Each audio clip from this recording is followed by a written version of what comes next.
Hello my dear student, welcome back our channel which classes. तो आज की class में आपका स्वागत है। और आज के सेशन में बहुत ही बेस्ट क्वेश्चन को लेकर आए हैं और देखिए बहुत ही आपको पसंद भी आएगा और आंसर देने का प्रयास भी कीजिएगा। ठीक है, चलिए शुरू करते हैं। क्लास 12th का हिंदी है और इस 12th के हिंदी में पहले चैप्टर हम बात करेंगे बातचीत के बारे में। और यहाँ से काफ़ी ज़्यादा इन्फॉर्मेशन मिलेगी और इन्फॉर्मेशन जो है आपके प्रश्न को हल करने में हेल्प करेंगे, इसलिए वीडियो को अंत तक बने। यकीन मानिए आपके एग्ज़ाम में क्वेश्चन यहीं से आएंगे, 100% आएंगे। आप क्लास करके देखिए, बहुत ही आनंद आएगा। ठीक है, वीडियो को अंत तक ज़रूर देखें। तो बात करते हैं, चैप्टर के नाम है बातचीत और बातचीत के लेखक कौन है? बालकृष्ण भट्ट। समझ सकते हैं। चलिए कुछ इनके बारे में डेटा जानकारी लेते हैं। ठीक है, तो माय डियर स्टूडेंट्स ध्यान देने का प्रयास कीजिएगा। और आप देख रहे हो लेखक परिचय में, तो ये सारी चीज़ें आपको स्पष्ट रूप से याद होना चाहिए। ठीक है, ये सारी चीज़ें आपको स्पष्ट रूप से याद होना चाहिए। ठीक है, क्यों याद होना चाहिए इसके पीछे रीज़न है, बता रहा हूँ। रीज़न ये है कि ये सारे क्वेश्चन ऑब्जेक्टिव बनेंगे। ठीक है, तो जैसे कि आप देख पा रहे हैं लेखक का जन्म, क्या देख रहे हैं? लेखक का जन्म देख रहे हैं। तो लेखक का जन्म से आपके क्वेश्चन आ सकते हैं। लेखक का मृत्यु कब हुई, निधन कब हुआ, ये कहाँ के रहने वाले हैं, ये भी क्वेश्चन पूछा गया है। ऐसी बात है कि नहीं पूछा गया, लेकिन ये क्वेश्चन यहाँ से आपके एग्ज़ाम में पूछा गया है, तो इसलिए इस पर भी ध्यान देना ज़रूरी है।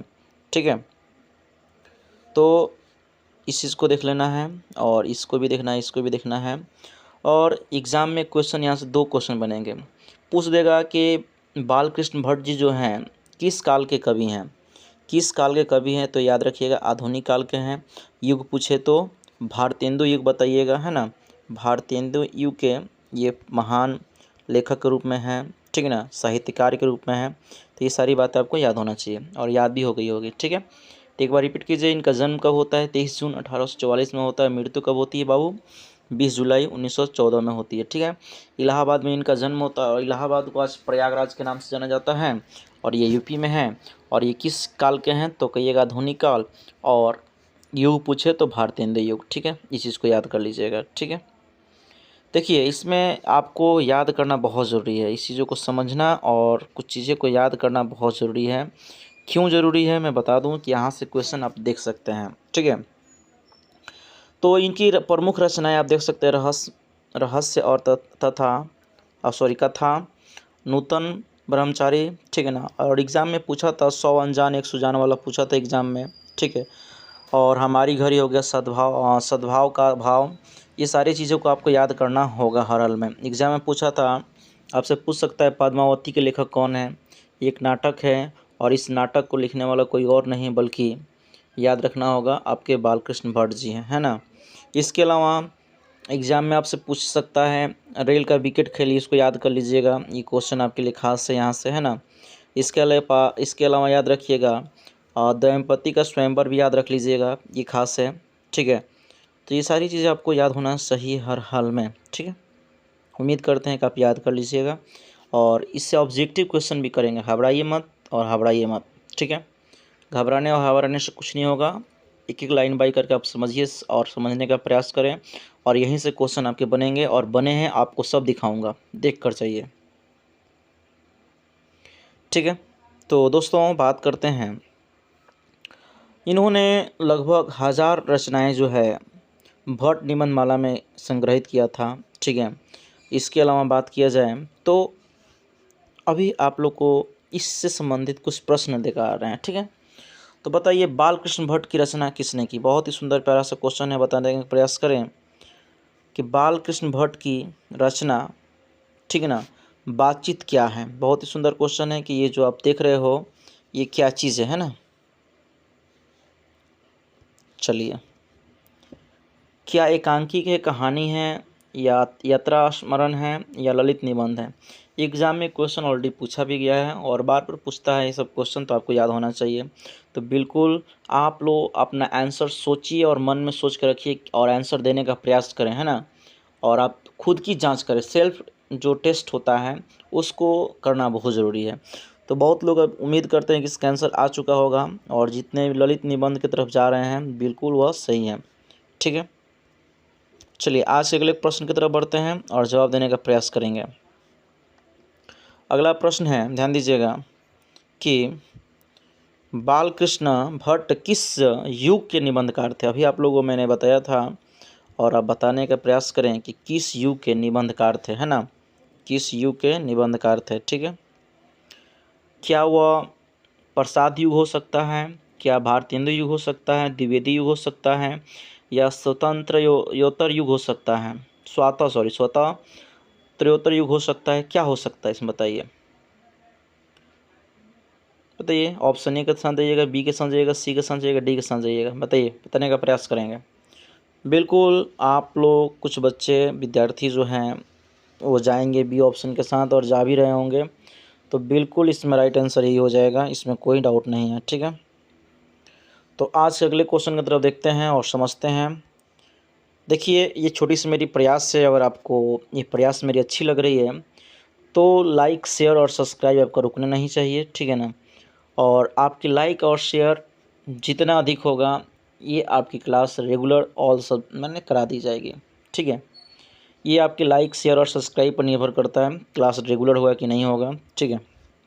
आइए अगले क्वेश्चन की तरफ बढ़ते हैं, ठीक है।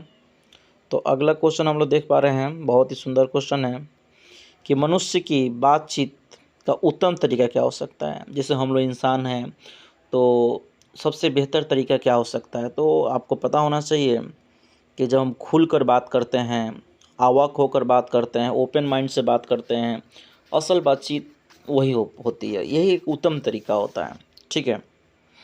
तो उम्मीद करते हैं कि आप आंसर देने में सक्षम होंगे। बताइए क्या आंसर होगा, क्या ए के साथ जाइएगा, ऑप्शन बी के साथ, सी के साथ या डी के साथ, किसके साथ जाइएगा?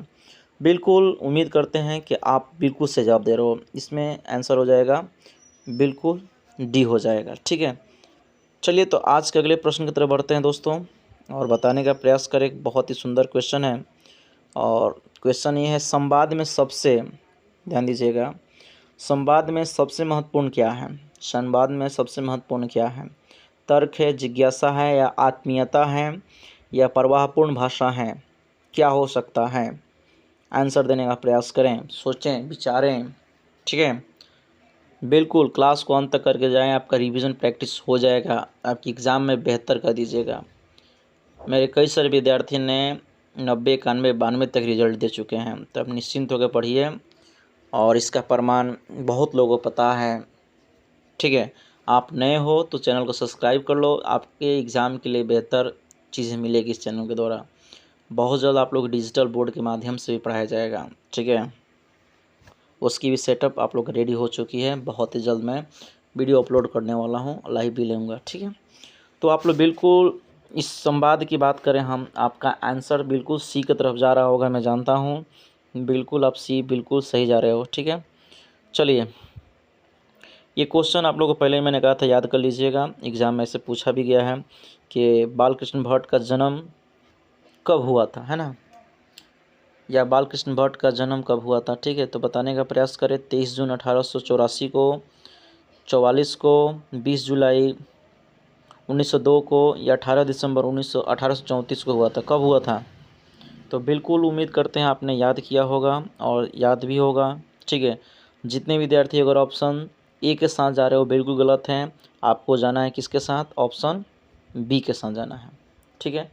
किसके साथ जाना है? बी के साथ जाना है, बिल्कुल बिल्कुल। चलिए, ये भी क्वेश्चन आपके एग्ज़ाम में पूछ लिए जाएंगे, ठीक है। बहुत ही प्यारा क्वेश्चन है। संयोक्ता का स्वयंवर की रचना किसने की है? ऑलकृष्ण भट्ट ने किया, या प्रताप नारायण मिश्र ने किया, श्रीनिवास दास ने किया, मैथिली शरण गुप्त ने किया? क्या इसमें आंसर होगा? बताने का प्रयास करें। क्वेश्चन नंबर सी, ठीक है। तो बिल्कुल मैं बता दूं कि आप जो सोच रहे हो बिल्कुल सही सोच रहे हो, ऑप्शन सी के साथ ही जाओगे, 100% मुझे उम्मीद है, ठीक है। क्वेश्चन नंबर 7 की तरफ बढ़ते हैं और बताने का प्रयास करें कि कौन सी रचना बालकृष्ण भट्ट की नहीं है, ठीक है। कौन सी रचना बालकृष्ण भट्ट की नहीं है, ठीक है। तो आप तो जानते हो, नूतन ब्रह्मचारी इन्हीं का है, 100 अनजान एक सुजान इन्हीं का है, अभी बताए थे सद्भाव का अभाव। तो ये सारे के सारे जो आप देख रहे हो, तीनों के तीनों जो हैं ये इनकी हैं। तो आप समझ चुके हो कि कौन सी नहीं है, तो आप समझ रहे हो कि ऑप्शन डी जो है इनका नहीं है, ठीक है। चलिए तो बात करते हैं आज के अगले प्रश्न की तरफ। चलिए इसका भी आंसर जल्दी जवाब देने का प्रयास करें, ठीक है, कि कौन सी रचना जो है बालकृष्ण भट्ट की है। ठीक है, प्रयास करें। क्या ऑप्शन ए होगा, बी होगा, सी होगा, डी होगा, क्या होगा इसमें। ठीक है, तो उम्मीद करते हैं आप इसका सही जवाब ढूंढ लिए होंगे, सोच लिए होंगे। तो जो विद्यार्थी ऑप्शन ए के साथ जा रहे हैं वो 100% सत्य है, सही है। ठीक है, क्वेश्चन नंबर 9 की तरफ बढ़ेंगे। क्वेश्चन बहुत ही सुंदर कलेक्शन है और लास्ट में आपको दिखाएंगे कौन कौन से क्वेश्चन 2-4-5 सालों में आपके एग्ज़ाम में पूछे गए हैं। 2024, 23, 22, 21, 20, 19 इस चैप्टर से कौन कौन क्वेश्चन बार बार रिपीट होते हैं, कौन कौन पूछे जाते हैं, ये सारे प्रश्न करेंगे। तो इसलिए वीडियो को अंत तक, क्लास को अंत तक बने रहें। बालकृष्ण भट्ट ने कौन सी मासिक पत्रिका निकाला था। बहुत ही सुंदर क्वेश्चन है। ठीक है, प्रताप होगा, कर्मवीर होगा, हिंदी प्रदीप होगा या ज्योत्सना होगा। क्या होगा, ABCD क्या होगा। बिल्कुल बिल्कुल आप जो सोच रहे हो वही होना चाहिए, तो कोई डाउट नहीं है। हिंदी प्रदीप की तरफ जाइएगा, मुझे पूरा विश्वास है। और मुझे कमेंट करके बताएं कि हिंदी प्रदीप जो है ये कब आई थी, कब प्रकाशित हुई थी। ओके, चलिए अगर हम बात करते हैं दोस्तों आज के अगले प्रश्न की तरफ बढ़ते हैं और प्रश्न का जवाब देने का प्रयास करेंगे। बातचीत जो है किस प्रकार की विद्या है या किस प्रकार की रचना है। तो आपको तो पता है, मैंने शुरू में बता दिया था कि यह क्या है, ललित निबंध है। कैसा निबंध है, ललित निबंध है, निबंध है। ये भी एग्जाम में क्वेश्चन पूछ लिया गया है। ठीक है, आज के अगले प्रश्न की तरफ बढ़ते हैं और बताने का प्रयास करेंगे कि रॉबिन्सन क्रूसो ने 16 वर्ष के उपरांत किसके मुख से एक बात सुनी थी। ठीक है, तो जवाब दीजिए ABCD, क्या आंसर होगा आप लोग का। सोचिए, भागिए मत, उसका अध्ययन करके जाइए। बिल्कुल आपने अगर जवाब दिया एक के साथ जा रहे हो तो बिल्कुल सही जवाब फ्राइडे, फ्राइडे के नाम आता है ना। अगले क्वेश्चन की तरफ बढ़ते हैं और जवाब देने का प्रयास करेंगे। ठीक है, एक छोटा सा लाइक और शेयर और सब्सक्राइब तो बनता है, आप लोग नए हो तो सब्सक्राइब कर लेना है ना। अगला क्वेश्चन की तरफ बात करेंगे। तो अगला क्वेश्चन देख रहे हैं, बातचीत शीर्षक निबंध के निबंधकार कौन है। बहुत से बातचीत और बहुत से बाल, कौन बाल, तो बालकृष्ण भट्ट। तो आपको याद होना चाहिए। ठीक है, बहुत ही बच्चा वाला क्वेश्चन है। चलिए अगर हम बात करते हैं दोस्तों आज का अगला सुंदर सा क्वेश्चन, बातचीत के माध्यम से बालकृष्ण भट्ट क्या बतलाना चाहते हैं। आखिरकार इस चैप्टर के माध्यम से वो क्या हम लोग को सीख देना चाहते हैं। ठीक है, इसको हम लोग देख रहे हैं। तो क्या बातचीत की शैली को प्रकाश डालते हैं, भाषण की शैली, संवाद की शैली, या इनमें से कोई नहीं। बहुत ही सुंदर प्रश्न है, जवाब देने का प्रयास करें। तो पता है ना, ये आर्ट ऑफ कन्वर्सेशन की बात नहीं है, बातचीत करने की शैली है। ठीक है, ऑप्शन जाइएगा किसके साथ, ए के साथ जाइएगा। अगले प्रश्न को देख रहे हैं हम लोग और बताने का प्रयास करेंगे कि बालकृष्ण भट्ट जो हैं, ठीक है, बालकृष्ण भट्ट जो हैं, भट्ट जी को किसने अंग्रेजी साहित्य के एडिशन और स्टील की श्रेणी में रखा गया है। बहुत सुंदर। तो क्या ऑप्शन ए होगा, बी होगा, सी होगा या डी होगा, इनमें से क्या होगा, जल्दी जवाब दीजिए। बिल्कुल आप जा रहे होंगे ऑप्शन सी के साथ, इसमें कोई डाउट नहीं है। ठीक है, क्वेश्चन नंबर आगे देखते हैं। 15 नंबर बताइए इसका जवाब क्या होगा। बालकृष्ण भट्ट का जन्म स्थान क्या है, ये तो बता सकता है आसानी से, है ना। अभी बताए थे आप, प्रयागराज किसका नाम है, तो आपको पता है इलाहाबाद उत्तर प्रदेश में इनका जन्म होता है। बताइए बालकृष्ण भट्ट के किस पत्रिका का संपादन किया, यानी बालकृष्ण भट्ट ने किस पत्रिका का संपादन किया। तो अभी मैंने हम चर्चा किए थे कि बताइए इसमें क्या आंसर होगा। तो बिल्कुल अब जा रहे हैं हिंदी प्रदीप के साथ, तो बिल्कुल सही जवाब है, इसमें कोई डाउट ही नहीं है। ठीक है, अगले प्रश्न की तरफ बढ़ते हैं, जवाब देने का प्रयास करेंगे। बालकृष्ण ने हिंदी प्रदीप नामक पुस्तक नहीं है, नामक मासिक पत्रिका निकालने का प्रारंभ कब किया।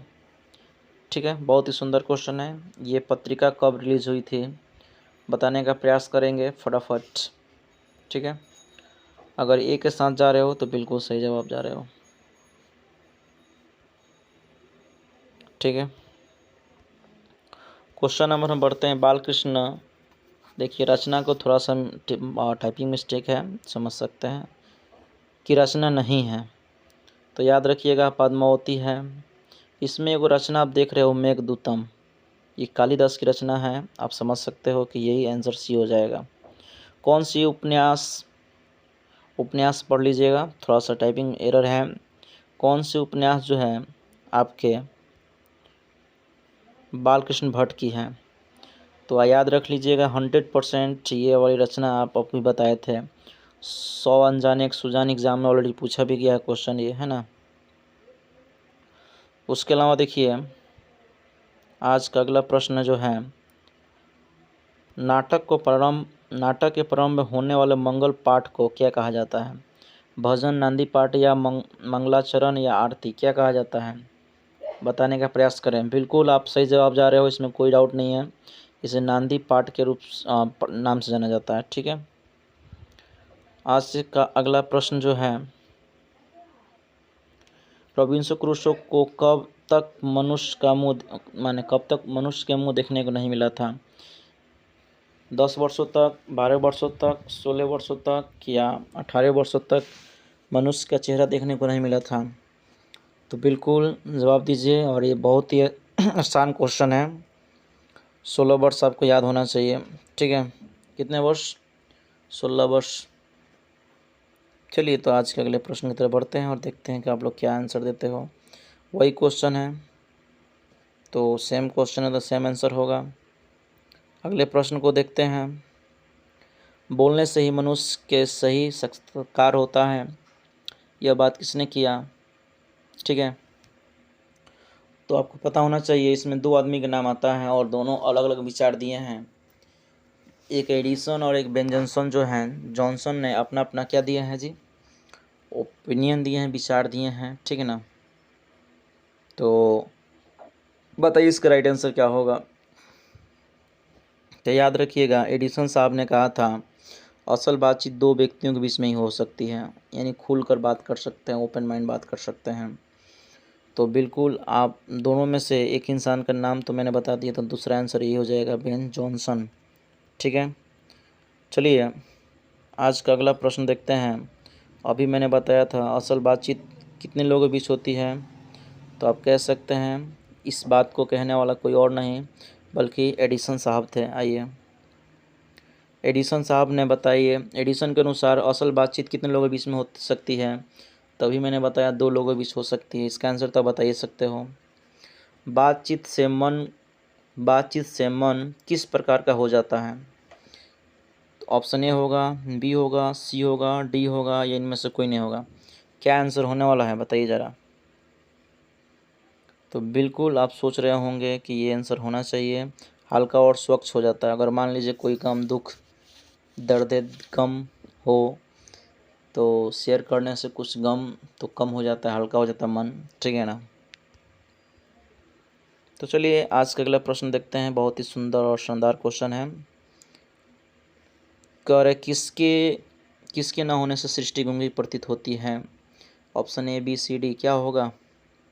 तो बिल्कुल आपको पता होना चाहिए इसका आंसर। ठीक है ना। वाक्य शक्ति यानी बोलने की शक्ति ना रहे तो सृष्टि क्या हो जाएगी, गूंगी समान हो जाएगी। दोस्तों अभी तक आपने लाइक नहीं किया तो बहुत ही गलत बात है। एक टीचर, एक गुरुजी का मेहनत आपको समझ नहीं आ रहा कि मेहनत कितना होता है। शेयर और नए हो तो सब्सक्राइब तो बनता है यार, दिल से कर लो। और इसी प्रकार क्लास आपको मिलती रहेगी, है ना। मैंने बोला था लाइक शेयर सब्सक्राइब पर ही आपका सब कुछ डिपेंड करता है, क्लास कैसे चलेगी, है ना। मैं भी समय निकाल रहा हूँ, इसको सबको सेटिंग कर रहा हूँ, समझ रहे हैं ना, बहुत टाइम लगता है। ये तो क्वेश्चन ऑलरेडी हो चुका है। ठीक है, देखिए क्वेश्चन बहुत ही सुंदर क्वेश्चन, आपको पता भी होना चाहिए अगर बुक पढ़े हो तो। आर्ट ऑफ कन्वर्सेशन कहाँ के लोगों में सर्वाधिक प्रचलित हैं, अफ्रीका, भारत, यूरोप या कनाडा। ठीक है, तो उम्मीद करते हैं इसका आंसर आप बता सकते हो। बिल्कुल बता सकते हो, ऑप्शन सी के साथ जाओगे तो कोई गड़बड़ नहीं है। ठीक है, बालकृष्ण भट्ट किस काल के रचनाकार हैं, जिसकी चर्चा हम लोग शुरू में ही किए थे। और इसका आंसर आप खुद कमेंट बॉक्स में मुझे कमेंट कर बताओगे, और नहीं पता है तो शुरू वाली बातें आप जाकर देखोगे तो सब पता चल जाएगी। ठीक है, मैंने शुरू में आपको यहाँ बताया था। ठीक है, अब यहीं से देखकर आप आंसर बताने का प्रयास करोगे। चलिए, तो मैं विद्यार्थियों कुछ प्रश्न को चर्चा करूंगा जो आपको ऑलरेडी एग्ज़ाम में पूछे गए हैं, ठीक है। और देखिए कौन कौन से प्रश्न, जो मैं जैसा कि मैंने कहा था सारे प्रश्न किस तरह से पूछे गए हैं उसको हम लोग बात करेंगे, ठीक है। देखिए 2021 के एग्ज़ाम में पूछा हुआ था कि बालकृष्ण भट्ट किस युग के रचनाकार हैं, तो आप आसानी से बता सकते हैं। क्या बता सकते हैं? क्या ऑप्शन ए होगा, बी होगा, या सी होगा, या डी होगा? तो बिल्कुल भारतेंदु ए होगा, ठीक है। बालकृष्ण भट्ट, ध्यान दीजिएगा, बालकृष्ण भट्ट के पप्पा का क्या नाम था, पिताजी का क्या नाम था, है ना। क्वेश्चन नंबर 2 की तरफ बढ़ रहे हैं। पप्पा जी का क्या नाम था, तो आप आसानी से बता सकते हैं क्वेश्चन। क्या देनी या टेनी या बेनी या सैनी? तो बिल्कुल बेनी प्रसाद भट्ट था, 2020 में क्वेश्चन पूछा हुआ था, ठीक है ना। दंपति का स्वयंवर किस लेखक की रचना है, ठीक है। याद रखिएगा, संगीता स्वयंवर अलग था, ये दंपति का स्वयंवर है। तो इसमें बिल्कुल आप आंसर जाओगे ए के साथ, बी के साथ, सी के साथ या डी के साथ। तो बिल्कुल उम्मीद करते हैं कि आप जाओगे सी के साथ, ठीक है। ये भी क्वेश्चन आपके एग्जाम में पूछा हुआ, सब देख सकते हैं सब। बातचीत शीर्षक निबंध के निबंधकार कौन है, तो बता सकते हैं। ब से बातचीत और ब से बालकृष्ण भट्ट, ठीक है। बालकृष्ण भट्ट किस काल का रचनाकार है? देखिए मैंने बोला था ना, ऐसे क्वेश्चन बहुत पूछता है। तो आप बता सकते हैं आधुनिक काल, ऑप्शन डी के साथ जाइए क्वेश्चन नंबर 5 में, आधुनिक काल। अगला क्वेश्चन नंबर 6 की बात करते हैं। बातचीत साहित्य कौन सी विधा है, ठीक है। तो आपको पता है कि मैंने बताया था ललित निबंध, याद है आपको कि नहीं याद है? तो निबंध कहाँ है भाई? तो ऑप्शन डी के साथ जाइएगा, ठीक है। आपको आ रहा है बातचीत शीर्षक निबंध के अनुसार रस का समुद्र किनकी बातों में उमड़ चला जाता है, ठीक है। तो याद रखिएगा, दो गो पुरुष बात करें ना तो अनजान मतलब नॉर्मल कोई पुरुष बात करते कोई मज़ा नहीं आता है। दो बच्चे बात करें तो कोई मज़ा नहीं आता, दो मूर्ख बात करते तो मज़ा नहीं आता। अगर दो गो हमजोली सहेलियाँ बात करें, देखिए कितने खुशी में, क्या कहें, समुद्र की झलक नजर आ जाती है ना। बहुत मस्ती से बातें हैं। तो आप सही समझ रहे हो, और ऑप्शन किसके साथ जाओगे? फर्स्ट के साथ जाओगे, इसमें कोई शक ही नहीं है। बालकृष्ण भट्ट की रचना निम्नलिखित में कौन सी है? तो आप जानते हैं बालकृष्ण भट्ट की रचना बातचीतें है, ठीक है। और 100 अनजाने एक सुजान, मैंने कहा था ये क्वेश्चन 2024 में ही पूछा हुआ है। तो बताइए इस उपन्यास का उपन्यासकार कौन है? तो और कोई नहीं है बल्कि आपके फेवरेट राइटर बालकृष्ण भट्ट जी हैं। उम्मीद करते हैं आपको ये जो मैंने छोटा सा प्रयास किया आपको बहुत ही पसंद आया होगा, और पसंद आया है तो बिल्कुल आप इसको लाइक शेयर सब्सक्राइब करें और अधिक से अधिक शेयर करने का प्रयास करें, ठीक है। तो मिलते हैं छोटे से ब्रेक के बाद, और सब लोग अपना कमेंट कर बताएंगे आपको वीडियो कैसी लगी, क्लास कैसी लगी, ठीक है। तो मिलते हैं छोटे से ब्रेक के बाद, तब तक के लिए जय हिंद, जय भारत दोस्तों, ठीक है।